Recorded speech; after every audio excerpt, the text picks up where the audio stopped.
बिस्मिल्लाहिर्रहमानिर्रहीम। अस्सलाम वालेकुम। मेरे चैनल पे खुश आमदीद। आज हमने करना है जी derivation of LAC from short run average cost curve के लंबे अरसे के लॉन्ग रन एवरेज कॉस्ट के ख़त को हम अरसा कलील के औस खतूत के साथ बनाएंगे। अच्छा जी, आपको पता है कि लंबा अरसा ऐसा अरसा होता है जिसमें फर्म जो है वो अपने साइज़ को अपने को तब्दील कर सकती है, नई मशीनरी लगा सकती है, मज़दूरों को बढ़ा सकती है, अपने कारखाने की बिल्डिंग को भी नई तमीर कर सकती है।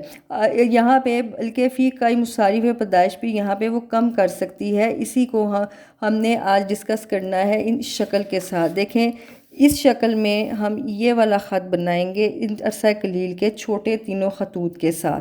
लंबे अरसे के खतूत के बारे में मैंने आपको पहले भी बताया था कि long run cost curve of a firm are different from those in the short run, however both are closely related and long run curves are derived from short run cost curve. देखें कि ये अरसा कलील आपके तवील के जो औस मुसारिफ के खतूत हैं ये अरसा कलील से मुख्तलिफ होते हैं, लेकिन एक दूसरे के बहुत क्लोज होते हैं और इन्हीं के ज़रिए अरसा कलील के औस मुसारिफ के खतूत से ही एवरेज कॉस्ट से ही हम लंबे अरसे के खतूत को बनाते हैं।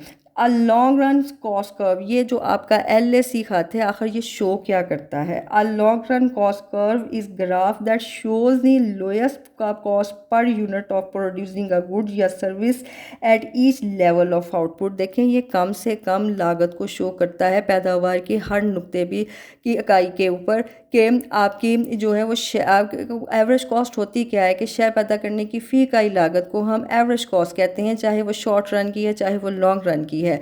और ये इसका जो हर नुक्ता है वो इसी कम से कम लागत को शो करता है। अच्छा जी, the long run average cost curve is derived by calculating the average total cost of producing for different level of output.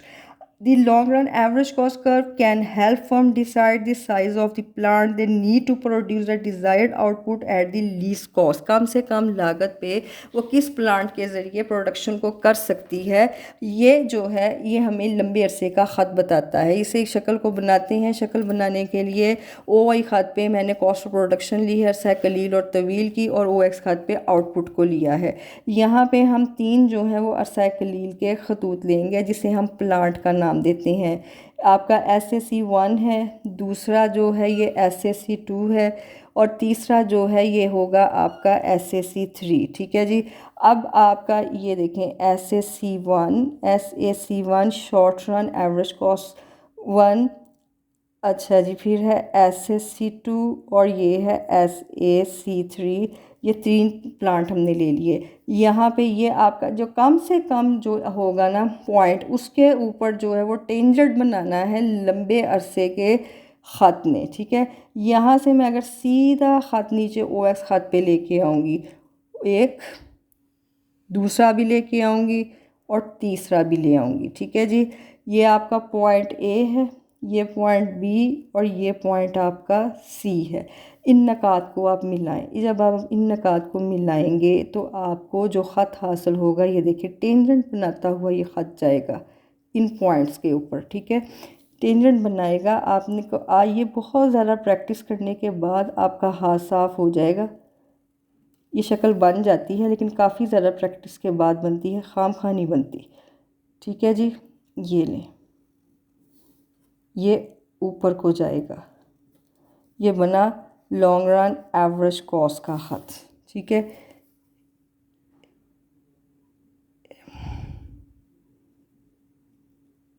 ऐसे इसको मैं नीट कर दूं थोड़ा सा ताकि ये एक नुक्ते पे ऊपर आए। ये लें। ठीक है जी, चलें। अब आप देखें, यहाँ पे प्रोडक्शन OQ1 है प्लांट A पे, प्लांट B पे OQ2 है और प्लांट C पे आपकी OQ3 है। अब आप इसके ऊपर ज़रा गौर करें, तीन प्लांट्स हैं।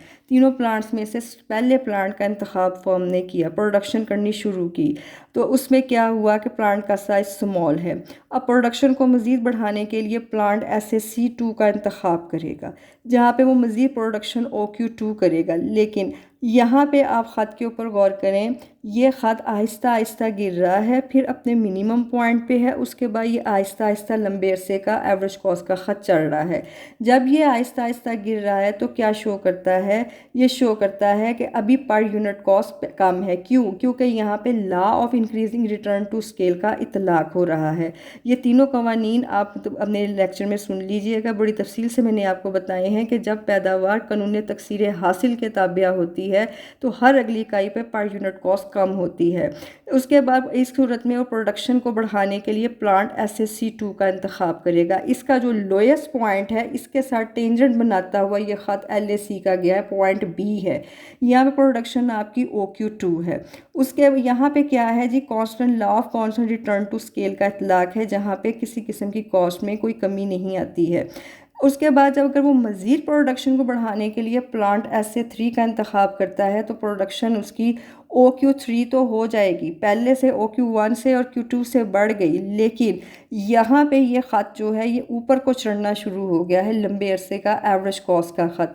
तो यहाँ पे कौन सा कानून लग रहा है, law of decreasing return to scale, जहाँ पे हर अगली इकाई पे पर यूनिट कॉस्ट बढ़ना शुरू हो जाएगी। यहाँ पे आजर को फ़ायदा होने की बजाय नुकसान होना शुरू हो जाएगा।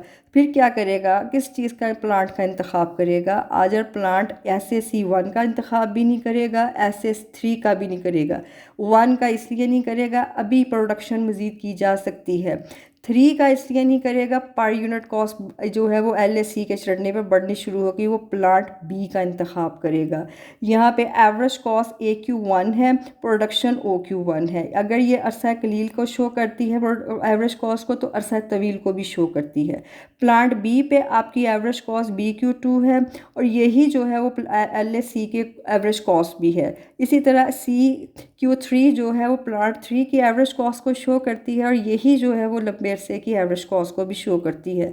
आजर जो है वो प्लांट SAC2 का इंतखाब करेगा, जहाँ पे ऑप्टिमम लेवल ऑफ आउटपुट उसे हासिल होगी, जहाँ पे उसके मुसारिफ कम से कम होंगे और ज़्यादा से ज़्यादा प्रोडक्शन होगी। अच्छा जी, अब मज़ीद जो है वो उसकी वजाहत के लिए मैं आपको यहाँ से बताती हूँ कि जब ये देखें ये आपका गिर रहा है तो यहाँ पे इकोनॉमीज़ ऑफ स्केल हासिल हो रही हैं, वो आपकी गिर रही है। लॉन्ग रन एवरेज कॉस्ट क्या हो रहा है कि यहाँ पे आपको रॉ मटेरियल सस्ता मिल रहा है, आपको लोन की सहूलत मिल रही है, ट्रांसपोर्टेशन की सहूलत मिल रही है। उसके बाद B पॉइंट पे आपका कांस्टेंट रिटर्न टू स्केल की सूरत हाल है, यहाँ पे ना आपकी इकोनॉमीज़ हैं ना डिसइकोनॉमीज़ हैं। उसके बाद जो है ये चढ़ना शुरू हो जाएगा। यहाँ पे डिसइकोनॉमीज़ ऑफ स्केल है, आपको रॉ मटेरियल महंगा मिल रहा है, कीमतें बढ़ गई हैं मार्केट में, शायद कि वो आपकी प्रोडक्शन आपकी वो ख़रीदो फरोख्त नहीं जो होती थी, लोन की इतनी आसानी से आपको सहूलत नहीं मिल रही। तो उस सूरत में ये इकोनॉमीज़ और डिसइकोनॉमीज़ के लेक्चर भी आप सुन सकते हैं, मैंने सारे लेक्चर किए हुए हैं, इनको एक बार सुनिएगा।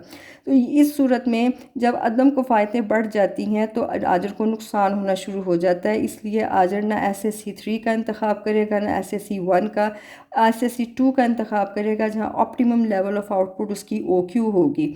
अच्छा जी, उसके बाद इस खात को क्या कहते हैं, देखें यहाँ पे बहुत सारे मैंने छोटे छोटे SAC बनाए हैं, SAC1, SAC2, SAC3, 4 and 5। This is called envelope curve, ठीक है, इसे स्मूथ कर्व भी कहते हैं। इसे इनवेल्व कर्व का मतलब होता है मलफूफी खतूत, लिफाफे की शक्ल में। देखिए लिफाफे का क्या मकसद होता है, जैसे ख़त को लिख के लिफाफे में कवर कर देते हैं।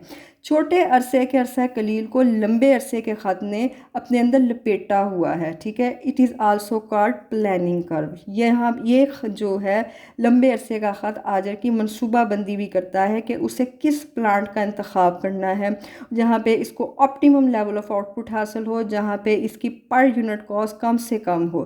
तो यहाँ पे देखें 5 प्लांट्स हैं, 5 प्लांट्स में से वो किसका इंतखाब करेगा, पहले पे जो है वो 200 है, सेकंड प्लांट SAC2 पे 400, फिर 600, फिर 800 और लास्ट 5 पे SAC5 पे 1000। ठीक है, प्रोडक्शन 6 के बाद बढ़ रही है, लेकिन ये भी देखें हर अगली इकाई पे पर यूनिट कॉस्ट भी बढ़ रही है। यहाँ पे A और B पे पर यूनिट कॉस्ट अभी कम है, तो डेफिनेटली आजर जो है प्लांट SAC3 का इंतखाब करेगा, जहाँ उसे ऑप्टिमम लेवल ऑफ आउटपुट हासिल होगा। ठीक है जी, ये था आज का लेक्चर। अगर आप मुस्फिद हुए हैं तो लाइक कीजिएगा, शेयर कीजिएगा, सब्सक्राइब कीजिएगा, कमेंट में रहकर इजहार भी कीजिएगा। अल्लाह ने के पास।